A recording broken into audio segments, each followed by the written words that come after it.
Pourquoi? Je dis tout va disparaître parce que un homme rempli de l'esprit n'a pas le temps. Pourquoi? Parce qu'il détient la puissance suprême qui s'appelle Jésus de Nazareth. Amen. Donc c'est pourquoi, lors d'un programme ici, je vous ai dit que Jésus n'a jamais chassé de démons. Il ne chassait pas de démons. Hein? Parce que quand tu chasses un démon, tu es en train de réagir, tu te débats. Mais les esprits mauvais, les démons en le voyant fuyaient. Fils de Dieu, qui a dit entre toi et nous? Jésus n'avait pas besoin de dire allez-y, non. Mais l'onction, la grandeur, la gloire de Dieu était tellement en lui que quand il arrivait sur un territoire, juste en mettant les pieds, l'atmosphère était libérée. Et les esprits commençaient à partir dans tous les sens, sans qu'il ne chasse un démon. Vous avez compris? Où qu'il y ait, je te lis matin, je te lis le soir, je te relis encore. Je te relis. Alléluia. Un général, quand il descend quelque part, il dit le général arrive. Et les autres sont au garde à bout. Ils se procèdent, ils s'humilient. Vous comprenez? Il n'avait pas besoin de guérir un malade. Il n'avait pas besoin de faire les mêmes paralytiques. Mais la Bible dit, sa puissance simplement guérissait les malades. Sa présence, la puissance de l'onction qui était en lui, faisait tout. Il ne parlait même pas. Tous ceux qui s'approchaient de lui étaient guéris, restaurés. Alléluia. Quand tu connais ta valeur, ton identité, ton grade, quand tu es en contact, en communion parfaite avec Dieu, mon frère, ta présence seulement quelque part est une solution.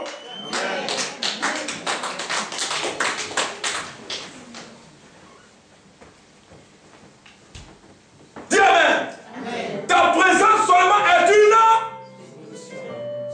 Et si tu parles, ça veut dire que tu as tout gâté. Alléluia. Si tu parles, tu as tout gâté. Amen. Si tu parles, tu as tout détruit, mon frère, ma soeur.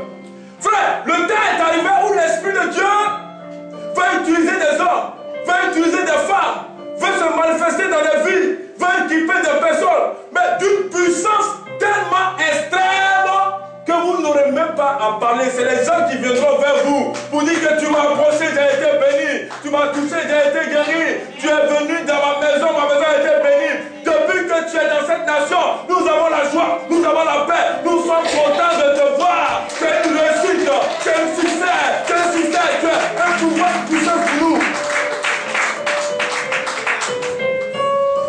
C'est ça. Alléluia. La Bible dit, à cause de la présence de Joseph en Égypte, tout l'Égypte était béni.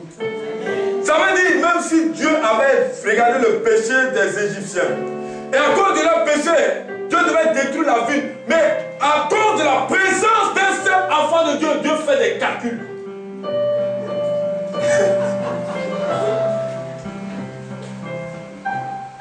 Quand une banque doit tomber, à cause de ton compte qui est dans cette banque-là, Dieu fait des calculs. Vous êtes là, vous parlez de crise économique. C'est parce qu'on est là qu'aujourd'hui on a réussi à aller dans Franprix. C'est à cause des enfants de Dieu aujourd'hui là qu'on réussit encore à avoir de l'argent. Parce que quand il y a crise, ça veut dire que l'argent a quitté quelque part, c'est parti ailleurs où ça ne devait pas être. Donc l'argent a disparu. Mais à cause de la prière, de la présence des enfants de Dieu sur des territoires, dans des banques, Dieu a obligé de faire des calculs et d'apporter un soutien, un pilier, une source.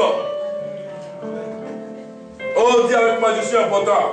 Je suis important. Je suis important. Alléluia. Donc, à cause de toi, Dieu empêche ce qui devait arriver. Amen.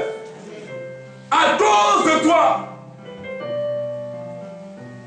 Les pays sont bénis. Ta présence, quand tu prends un avion, tu descends sur un territoire. Quand l'avion descend, à cause de toi, même si Dieu devait détruire la ville, Dieu reporte. Dis à ton voisin, il reporte. Il reporte. Pourquoi? Parce que tu es là. Amen. Un jour j'étais en voyage, j'étais dans l'avion, avec une maman qui était à côté de moi. Alléluia.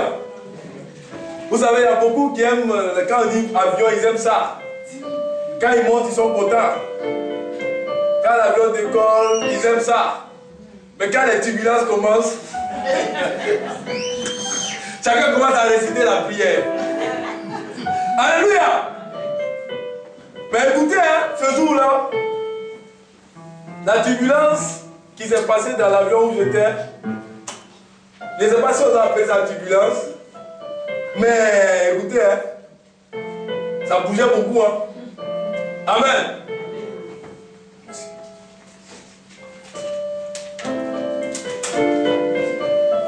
L'avion bouge. L'avion bouge. L'avion bouge. Les gens ont commencé à prier dans l'avion. Une maman qui était à côté de moi, elle dit, mon fils, ce qui arrive là, on est foutu. Et une maman, reste tranquille, il n'y aura rien. Tu sais pourquoi?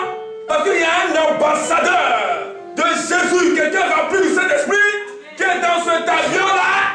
Donc, la turbulence va bouger, va se remuer, quel que soit ce qui va se passer, ça va s'arrêter et moi je serai dans ma destination parce que je n'ai pas encore fini ma mission sur la terre.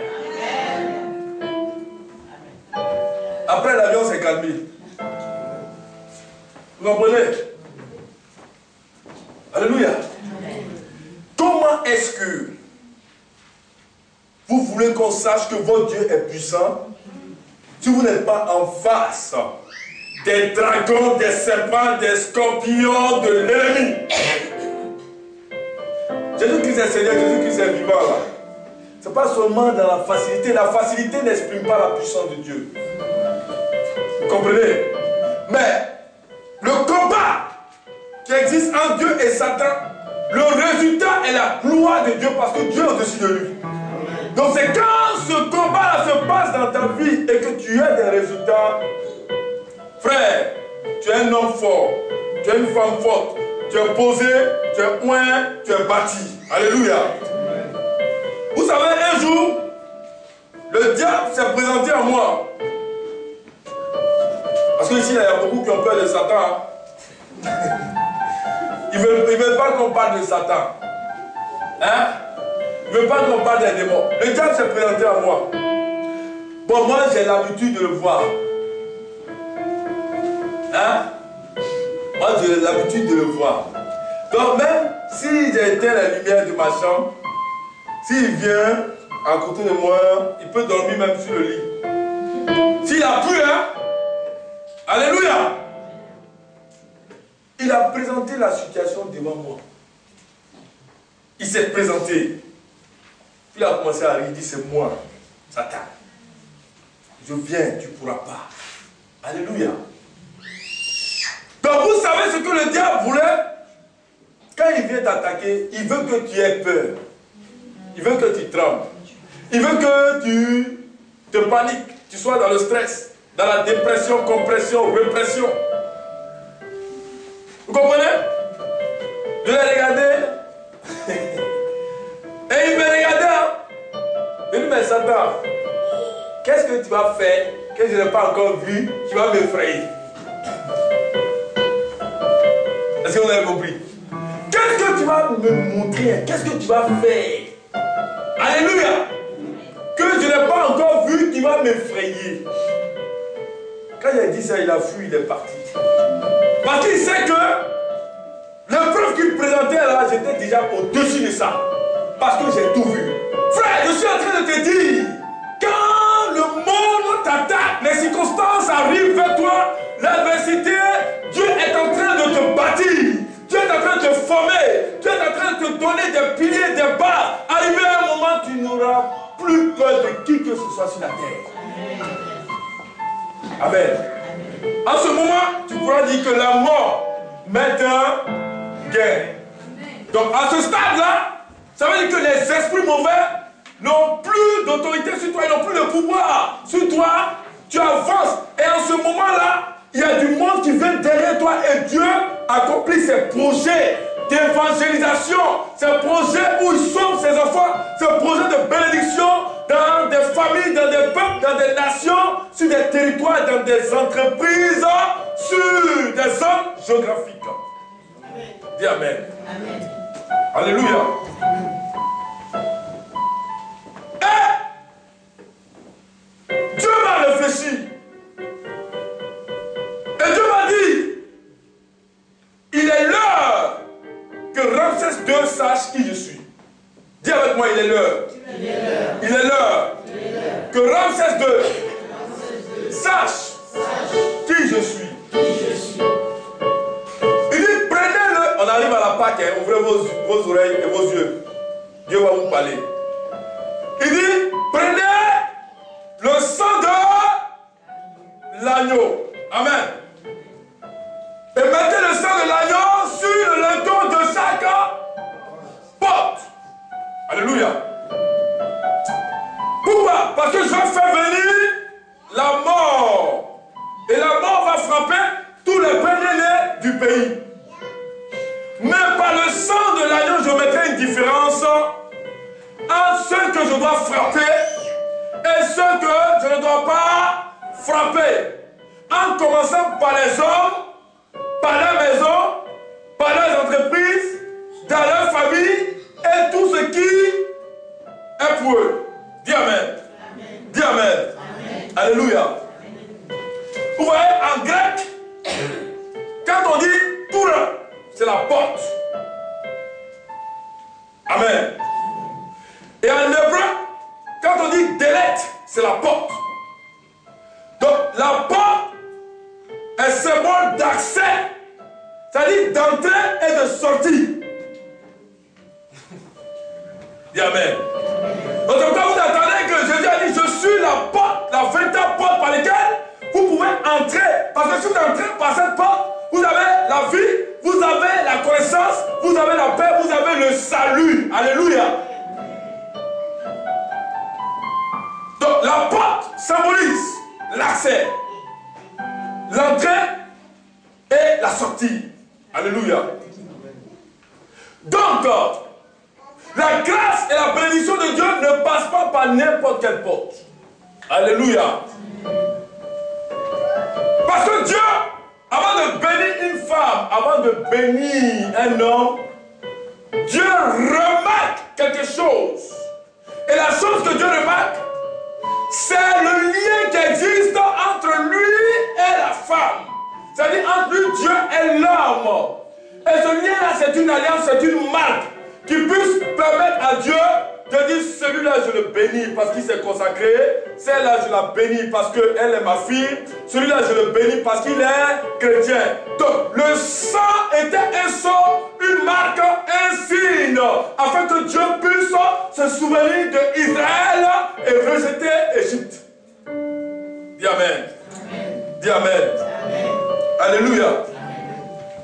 Donc, il dit, le sang de l'agneau sera sur le linteau de chaque porte. Et quand la mort va venir, la mort verra le sang, la mort va passer par-dessus. Dis avec moi, passer par-dessus. Passer par-dessus. C'est ça la Pâque. C'est ça la révélation de la Pâque. Passer par-dessus. Est-ce que vous comprenez? Ça veut dire que je mettrai une différence entre Israël et Égypte. Je mettrai une différence entre le chrétien et le païen. Je mettrai une différence entre ceux qui me servent et ceux qui ne me servent pas. Je mettrai une différence entre les bons et les mauvais.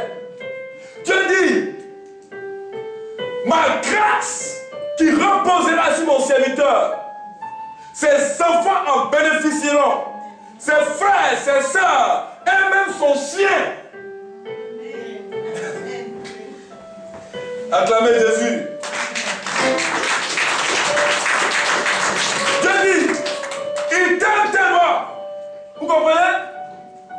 Il t'aime tellement que tout ce qui t'appartient, même ton chien. Vous comprenez? Beaucoup s'inquiètent, non, je m'inquiète pour mon enfant, je m'inquiète pour mes parents, je m'inquiète pour... Dieu dit, est-ce qu'il y a un jugement pour un animal? Écoutez-moi, est-ce que Dieu va envoyer un animal ou un chien au tribunal pour dire, tu ne m'as pas accepté comme Seigneur et Sauveur personnel, donc tu vas aller en enfer? Dieu dit, à cause de toi, on ne peut pas toucher à ton chien. Donc si on ne peut pas toucher aux animaux qui sont à un autre stade, et tes proches, et ta famille, c'est pourquoi il dit, crois au Seigneur Jésus, et tu seras sauvé, toi et tout ta...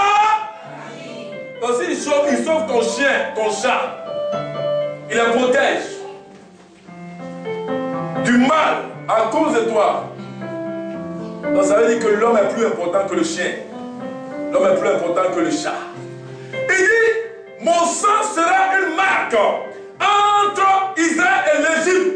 Les brebis d'Israël ne seront pas touchées, mais les Égyptiens seront touchés. Alléluia. Donc, la mort va venir. La mort verra le sang. La mort va passer au-dessus. La mort ne va pas toucher celui qui habite, celui qui a ce sang-là, celui qui est protégé, celui qui a cette marque, celui qui a ce sceau, celui qui a ce signe. Oh, dis Amen. Amen. Oh, dis Amen. Amen. Alléluia. Donc le sang est une alliance. Ça veut dire quoi? La malédiction peut venir à la Courneuve. Mais à cause de toi qui habites à la Courneuve, qui est chrétien, la malédiction dépasse ta maison et va ailleurs. Est-ce que vous comprenez? Dans ton quartier, là où tu habites, ton adresse, il peut avoir une attaque, une destruction, mais à cause du sang qui est marqué sur toi, dans ta maison, à cause de ce point de contact, le mal ne peut pas aboutir. Il va passer par-dessus. Vous comprenez? Il viendra, il va passer par. Il verra ta maison, il va passer par. Il verra tes enfants, il va passer par. Il verra ton travail, il va passer par. Licenciement va arriver, ça va passer par. Pauvreté va venir, ça va passer par. Crise économique va venir, ça va passer par. Alléluia. Stérilité va venir, ça va passer par. La maladie va venir, ça va passer par. Pourquoi? À cause du sang de l'agneau. Maintenant, la révélation qui est derrière le sang de l'agneau, quand vous lisez Apocalypse, la Bible dit, ils ont vaincu le dragon, le serpent ancien, le méchant, Satan, à cause du sang de l'agneau et de la parole de leur témoignage. Donc, ils ont vaincu Satan, ils ont vaincu les démons, ils ont vaincu la difficulté, les adversités, l'ennemi, à cause du sang de Jésus. Parce que Jésus est l'agneau de Dieu, immolé, qui sauve l'humanité de péché, qui enlève l'homme sous le joug de l'ennemi, qui donne le salut, la grâce. Donc, le sang de Jésus représente l'agneau au-dessus de chaque porte.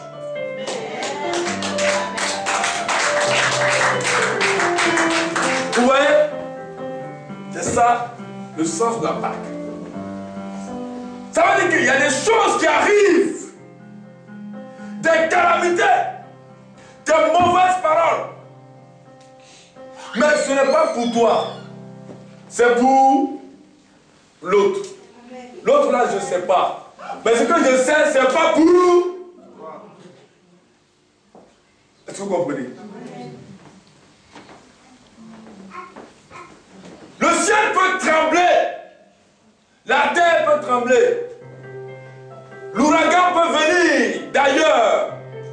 Mais quand tu vois le signe de l'attaque, ce n'est pas pour toi, c'est pour l'autre. Pourquoi? À cause du sang de l'agneau, il doit passer par-dessus.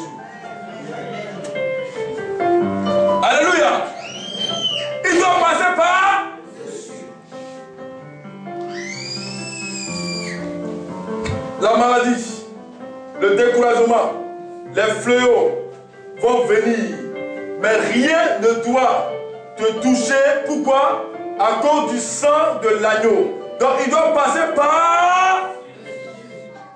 Donc il y a des paroles qui ne me concernent pas. Mais il y a des paroles qui me concernent.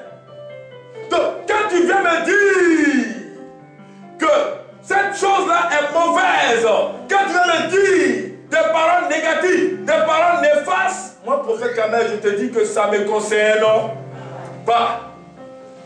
Vous comprenez? Il y a une soeur, une fois, qui m'a vu venir, ça c'était en Côte d'Ivoire. Elle dit, prophète, j'ai vu une révélation sur toi. Je dis, voyez quelle révélation? J'étais content. Parce que quand on dit révélation, ça veut dire Dieu a parlé. Dis à ton frère, Dieu a parlé. Elle dit, je te vois dans un cercueil. Je dis, ah, avec tous les projets que j'ai pour Dieu là, il me montre les nations quand tu me vois dans un cercueil. Je dis, d'accord. Donc, le cercueil où tu m'as vu là, est-ce qu'il y avait un cadenas? Est-ce qu'ils ont fermé? Elle dit, non, attends, je vais bien voir. Je dis, il faut voir. Alléluia. Elle ferme les yeux. Elle dit, je regarde le cercueil, je te vois dedans. Mais je ne vois pas de cadenas. Je dis, ok. Donc quand il n'y a pas de cadenas, je sors du cercueil. Tu comprends? Et puis je ferme le cercueil, je casse, et puis je marche dans ma victoire. Dis Amen. Dis Amen. Alléluia. Viens, vous avez peur. Quand vous dormez, j'ai vu un chien noir. J'ai vu un lion qui m'a poursuivi, un dragon. Non, c'est toi qui vas le poursuivre. C'est-à-dire que la situation que tu vois, la circonstance que tu vois, quand c'est négatif, c'est le contraire de ce qui doit arriver. Donc ça doit être positif. Pourquoi? À cause du sang de Jésus. Alléluia. Donc je ne mourrai point, je vivrai. Pourquoi? À cause du sang de Jésus. Tu as échoué, tu ne vas pas m'avoir. Pourquoi? À cause du sang de Jésus. Tu t'es trompé de chemin. Pourquoi? À cause du sang de Jésus. Tout ce qui vient est contraire à ta destinée, mon frère, c'est pas pour toi. Dis avec moi, c'est pas pour moi. C'est pas pour moi. Le médecin te regarde et puis dit, madame, je vois un cancer de sein qui a des conséquences chronologiques ainsi que des signes chrysoprases et des... Je le regarde comme ça et dis, monsieur, tout ce que tu dis là, je ne connais pas. C'est ce que je connais qui est pour moi, mais je ne connais pas. Donc c'est pas pour... Alléluia. Amen. Il y a un frère qui est venu me voir une fois, il dit, un prophète, je suis allé à l'hôpital, ils ont fait un examen, on dit j'ai trop de sang. Donc j'ai peur. Mais tu as peur de quoi? On dit j'ai trop de sang. Je dis mais écoutez, tu es béni. Parce que ton sang plus le sang de Jésus, ça fait trop de sang. Voilà. Donc tu as la vie. Frère, réjouis-toi. Parce que de la même manière dont tu vas accepter, tu vas accueillir la chose, c'est comme ça qu'elle va avoir des répercussions sur ta vie. Ne l'accepte pas. Pourquoi? À cause du sang de l'agneau. Ne l'accueille pas. Pourquoi? À cause du sang de l'agneau. Amen. Donc le sang de Jésus est versé pourquoi? Pour moi. Maintenant je vous donne la révélation du sang de Jésus. Certains vont dire parmi nous ici, le Seigneur est mort pendant 3 jours. C'est ça? Premier jour, deuxième jour, troisième jour, il est ressuscité. Mais pourquoi le premier jour, il ne peut pas ressusciter? Hein? Je vais vous expliquer ça aujourd'hui. Qui veut que je lui explique? Hein? Lève la main, je vais t'expliquer. Pourquoi il a attendu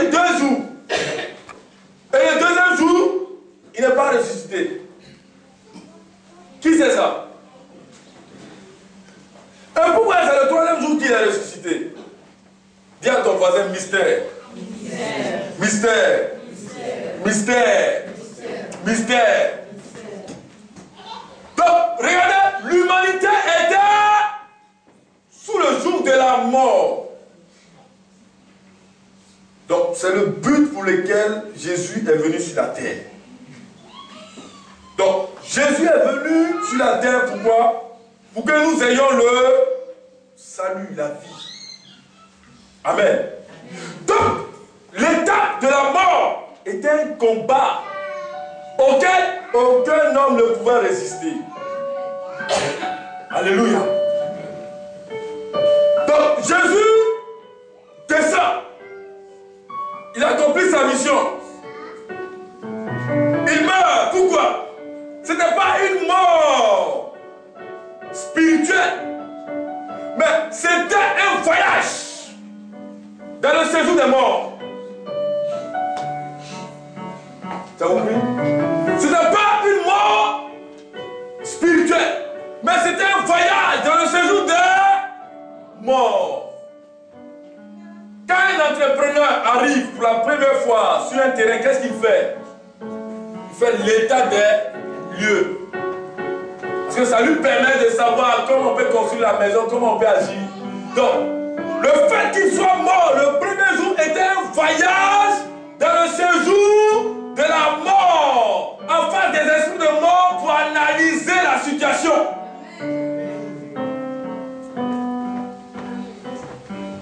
Vous avez compris?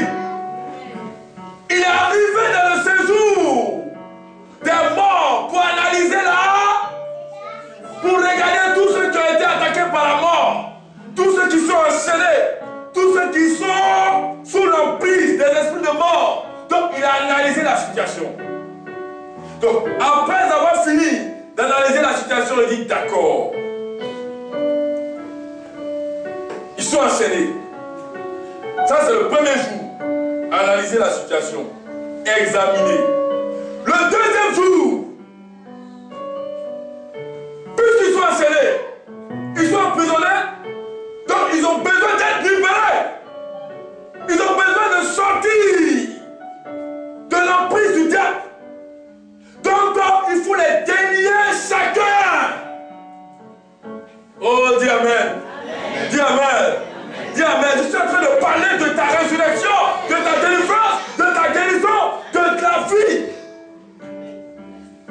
Vous voyez, Abraham, Adam, Ève, Moïse, tous ceux-là, ils étaient encore liés dans le séjour de la mort. Pourquoi? Parce que la résurrection était la bénédiction du salut et du ciel. Cela va être déclenché pour que toutes ces personnes-là qui ont servi Dieu avec foi puissent avoir de l'espoir, qui iront dans un endroit là où il n'y a pas de pleurs, là où il n'y a pas de souffrance, là où il n'y a pas de problème, mais là où ils seront auprès de Jésus, c'est-à-dire le ciel, la vie éternelle. Il les a déliés chacun. Il dit sortez du séjour de la mort, sortez de l'emprise de la mort, sortez vous tous. Il les a appelés chacun de leur nom. Il dit sortez. Parce que vous devez vivre. Vous devez être à côté de moi. Sortez vous tous. Alléluia. Il les a fait sortir. Abraham, sortez. Moïse, sortez. Élie, sortez. Jacob, sortez. Joseph, sortez. Isaac, sortez. Tout le monde, sortez, sortez, sortez. Serviteur de Dieu, sortez. Toi qui m'as honoré, sortez. Toi qui as mon esprit, sors. Élie, sortez. Élisée, sortez. Vous tous, sortez. Vous tous. Toi libéré, je brise les chaînes de la prison, sortez. Ah, c'est le deuxième jour. Alléluia. Maintenant que tout le monde est sorti de la prison, le troisième jour, il ressuscite. Il va créer maintenant l'endroit propice à la couronne de chacun.